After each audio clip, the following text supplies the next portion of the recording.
একটা মাস গুনাহ ছেড়ে দাও, একটা মাস আমার গোলামি করো, এক মাসের মাথায় মুত্তাকি বানিয়ে জান্নাতি বানিয়ে। একটা মাস সময় চাইলাম বান্দা, 30টা দিন আমারে দাও, 30টা, আমি জান্নাতি করে দেব। লাআল্লাকুম তাত্তাকুন, এক মাসেই মুত্তাকি বানিয়ে দেব, এক মাসেই। উইদ্দাত লিল মুত্তাকিন। আর আল্লাহ বলেন মুত্তাকি হলে লাভ কি হবে? আল্লাহ বলে জান্নাত তো বানানোই হয়েছে মুত্তাকিদের জন্য। ইন্নাল মুত্তাকিনা ফি জান্নাতিন ওয়া উয়ুন, ইন্নাল মুত্তাকিনা ফি মাকামিন আমিনিন, ইন্নাল মুত্তাকিনা ফি যিলালিন ওয়া উয়ুন, ইন্নাল আবরারা লাফি নাঈম, ইযা রাআইতা থাম্মা রাআইতা নাঈমান ওয়া মুলকান কাবীরা। আল্লাহ বলে মুত্তাকিদেরকে ওয়াদা দিলাম জান্নাতের ছায়াতেই রাখবো। কথার কথা অর্থাৎ বুঝাইলাম সিজন ছিলেন, অতএব এতটুকুই কথা। আমি মূলত লম্বা তাফসীর করা আমার মাকসাদ না, যেহেতু আমি দেরি করে ফেলছি। তো আমার মূল উদ্দেশ্য আপনাদের কাছে এটা বলা যে, এক নাম্বার তো বললাম যে নিজের জীবনের উপরে আত্ম উপলব্ধি, নিজেকে নিয়ে ভাববেন যে আসলে আমি, রাসূলুল্লাহ সাল্লাল্লাহু আলাইহি সাল্লাম বলছেন কুনু আবনা আল আখিরাহ ওয়ালা তাকুনু আবনা আদ দুনিয়া। বলছে উম্মত, আখিরাতের সন্তান হইও, দুনিয়ার সন্তান হইও না। লোকে যেন না বলে দুনিয়াদার, লোকে যেন না বলে মদখোর, লোকে যেন না বলে সুদখোর, লোকে যেন না বলে হারামখোর, লোকে যেন না বলে দুনিয়াদার। দুনিয়ার পরিচয়ে পরিচিত হইও না। লোকে যেন বলে দিনদার, লোকে যেন বলে নেককার, লোকে যেন বলে ঈমানদার, লোকে যেন বলে সিজদাওয়ালা, লোকে যেন বলে জিকিরওয়ালা, লোকে যেন বলে তেলাওয়াতওয়ালা, লোকে যেন বলে বন্দেগীওয়ালা, লোকে যেন বলে আল্লাহওয়ালা।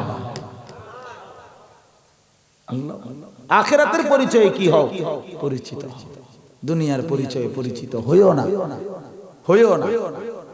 ফাইন্নাল ইয়াওমা আমালুন ওয়ালা হিসাব ওয়া গাদান হিসাবুন ওয়ালা আমাল।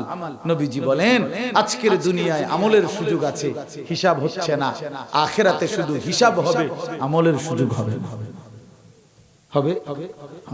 অতএব আমরা যদি ইনসাফ করি, বিবেক দিয়ে ভাবি, দিল দিয়ে ভাবি, আমাদের জীবন পরিবর্তনের একটা কার্যকর সুযোগ মাহে রমজান। ঠিক কি না বলেন? হ্যাঁ যুবক ভাই, তোমাদের জন্য কথা। আল্লাহর নবী সাল্লাল্লাহু আলাইহি ওয়াসাল্লাম বলছেন ফা ইন্নাস সাওমা লাহু বিজাউন।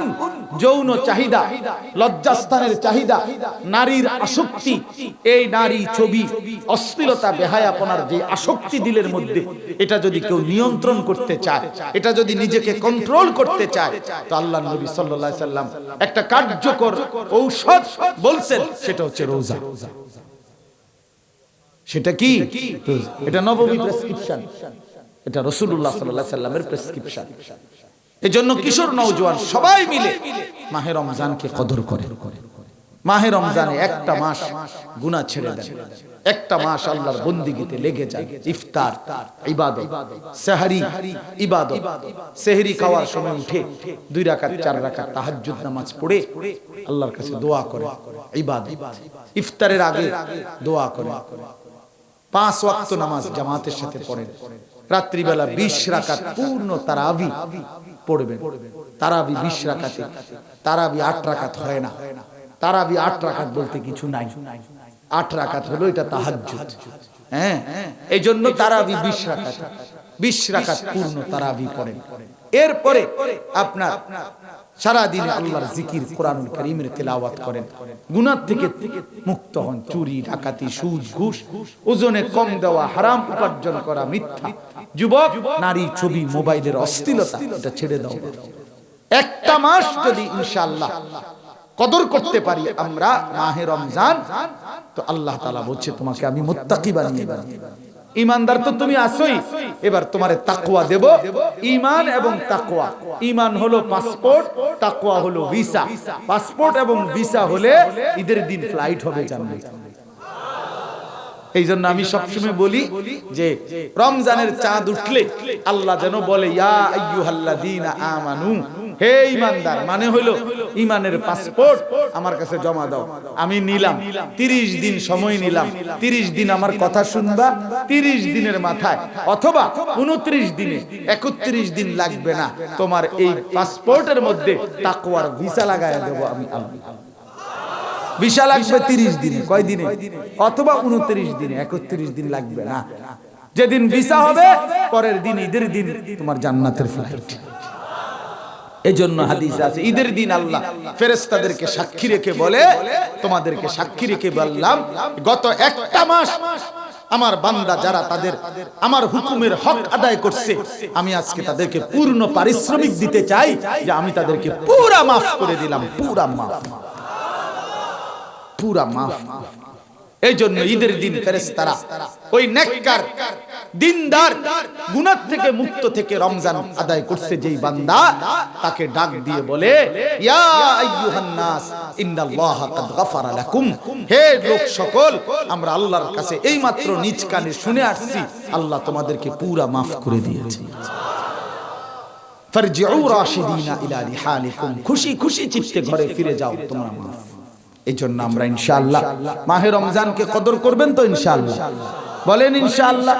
আল্লাহ তাআলা আমাদেরকে তৌফিক দান করেন, হালাল হারামের পার্থক্য মেনে চলেন। বয়স্ক বাবা আপনাদেরকে বলি, স্ত্রী সন্তান ছেলে মেয়ের নামাজের ফিকির করেন, আখিরাতের ফিকির করেন, এটাই মুসলমানের প্রথম ডিউটি। দুনিয়া পুরা না মিললেও চলবে, সোফা যদি বানাইয়া দিয়া যাইতে নাও পারেন অসুবিধা হতে পারে, আপনার ফুতে বানাইব। বিল্ডিং এর ছাদ যদি করে দিয়ে নাও যাইতে পারেন অসুবিধা নাই, এটা ছেলেতে করতে পারবে। কাজে বউ বাচ্চার ঘর সংসার বাজার খাট পালং সোফা ফার্নিচার মূল ডিউটি না, মূল ডিউটি তাদের ঈমান, তাদের সেজদা, তাদের আখিরাত, তাদের আখিরাত। আর কিশোর নওজোয়ান ভাই তোমাদের কাছে অনুরোধ, নিজের জীবনকে কদর করো বাপ, নষ্ট হইও না, চরিত্রহীন হইও না। তুমি নষ্ট হয়ে গেলে পৃথিবী তোমার জন্য থাইমা যাবে না। তোমার যেদিন মৃত্যু হবে দোস্ত, এই স্বার্থপর দুনিয়া সেদিন সবাই নিজ নিজ কর্ম করেই যাবে, কেউ তোমার লাগে থামবে না। ও বড় স্বার্থপর এই দুনিয়া বন্ধু। সামনের সিএনজি অ্যাক্সিডেন্ট করে মনে করেন 3 জন মরে গেছে লাশ, পিছনের গাড়িগুলো কেউ থামে না, সবাই চিৎকার চেঁচামেচি করে, রাস্তা ক্লিয়ার করে। আরে ভাই মরে গেছে তো এখানে 3 জন, আরে বেটা মরলে মরুক বেটা, রাস্তা সাইড করো, আটকে রাস্তা আটকাইছে করে। হায় হায়, স্বার্থপর এই দুনিয়া, স্বার্থপর এই দুনিয়া, কেউ থামে না, কেউ থামে না। আমি যেদিন মরবো সেদিনও পৃথিবীতে রোদ উঠবে, বৃষ্টি উঠবে, হবে আলো উঠবে, অন্ধকার হবে, সব থাকবে, আমি থাকবো না। এই জন্য আমরা প্রত্যেকেই মৃত্যুর আগে আগেই কবরের প্রস্তুতি নেই, ঠিক আছে ইনশাআল্লাহ। আল্লাহ তাআলা আমাদের নওজোয়ানদেরকে তৌফিক দান করেন।